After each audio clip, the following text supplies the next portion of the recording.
When Democrats were here on this stage 2 nights ago, one thing that they talked about a lot in terms of reducing costs is shared services, is regional school districts, is other forms of consolidation like that.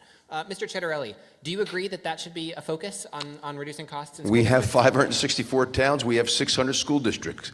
There's no state in the country that has that many governmental jurisdictions. And certainly it's one of the reasons why property taxes are high. But the primary reason why property taxes are high is because of the way we distribute $15 billion in state aid to our schools. 50% of that aid goes to 24 districts.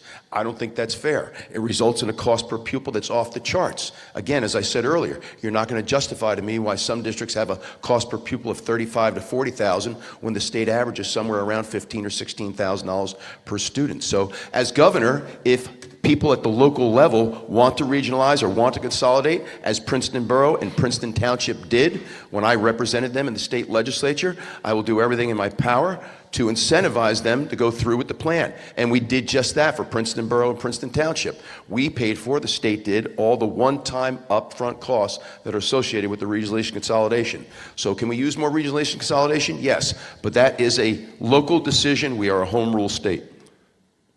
Jack loves consolidation. I'm old enough to remember when Jack Chitterelli tried to consolidate the police departments in Somerset County. Perhaps that's why you're not that popular in Somerset County these days, Jack, because the police chiefs and the officers rejected that plan, knowing it would jeopardize and compromise public safety. Now, I can tell you this. You mentioned Princeton Township, Princeton Borough. I was one of the very few Republicans to vote no on that consolidation. Why? Because I said, guys, you don't understand the hidden fees here. Your taxes will go up. We consolidated. What happened? Every year since, my property taxes have gone up. So it did not have the intended impact. This is the problem with politicians, where they talk a good game and throw out a talking point that makes sense, but then when you look at the results, we're paying more every single year. We're not going to force any district to consolidate. Shared service is a great idea. But you better be really careful. When John Corzine wanted to go to county schools, you want to move the Board of Education from your town to the county seat? Well, let me tell you, the farther that government is away from you, the less voice you have. I actually have a bill that the public should speak down in the legislature. How are you going to reach your assemblyman or senator? You're not permitted to do that. You have to go to the county to talk about your child's welfare in a school. I love the fact that local parents are involved in local education and on their local Board of Education. Knowing that, we also know that shared services make some sense. But there is a real threat to move the people who run a school far away from the students and the parents. Big mistake. Joe, if I may, real quick, let me say this. I've yet to see, and I've served as a county commissioner, and I've been involved with what goes on here in New Jersey, and I've yet to see the real value in the county superintendent and the county superintendent's office. So that's something that's going to be under serious consideration under my governorship, whether or not that is worthy to continue. I don't see the value in the county superintendents. Micah. Senator Brownback, you've talked about segregation and the potential settlement of the state lawsuit. But that's not something that state officials may get discretion on, right? If the court comes down and if the court says our schools have to be desegregated, what are you going to do? Well, they've already said in the Latino Network case that our schools are segregated. That decision's been made. Now, and this is something that's really under the radar, the state of New Jersey, Phil Murphy's administration, is trying to negotiate with the plaintiffs in that case to determine how do we desegregate the schools. What I do say is that people who buy a house in a certain town, a block from a school, do not want next week to have that child bused 10 miles away.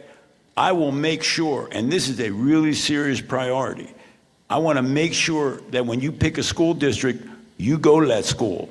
This is one of the major pieces of litigation that threatens your ability to pick a school.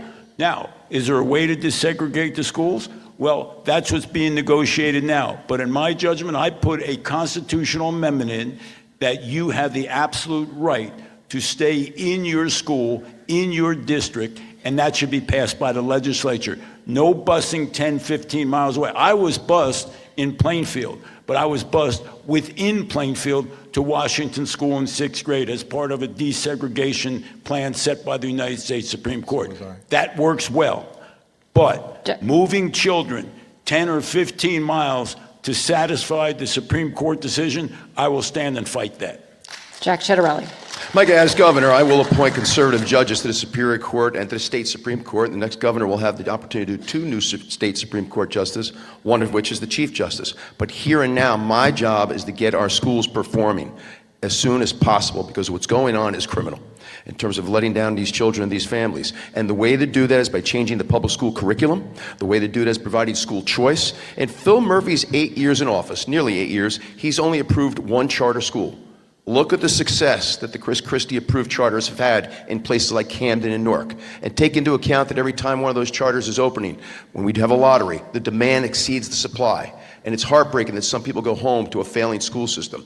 What I can do on day one is ensure school choice with vouchers. Within year 1, we can have charter schools. We've got to get these schools performing while these things go through the courts. But what's taking place right now is terrible and not in the best interest of students or their families. Bill Spade.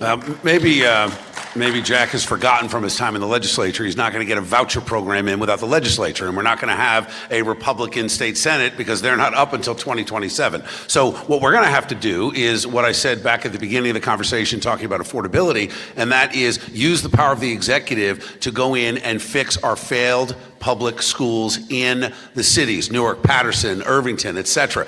When 9 out of 10 kids can't perform at grade level, that's a failed system. When you've got parents, 4,000 strong right now in Newark, on a list to get to a charter school, it is incumbent upon the incoming governor to release those kids, let them get into the charter school. We're going to start working during the transition from November 5th through January 20th to bring in that capital investment that we need to get these charter schools going so that on day 1, on January 20th, 2026, those kids can get out of that failed school and into a school that's going to give them an education that they deserve. I tell you, day one's going to be very busy because these guys were saying everything's happening day 1. I got to tell you something. That's going to be one busy day down in Trenton.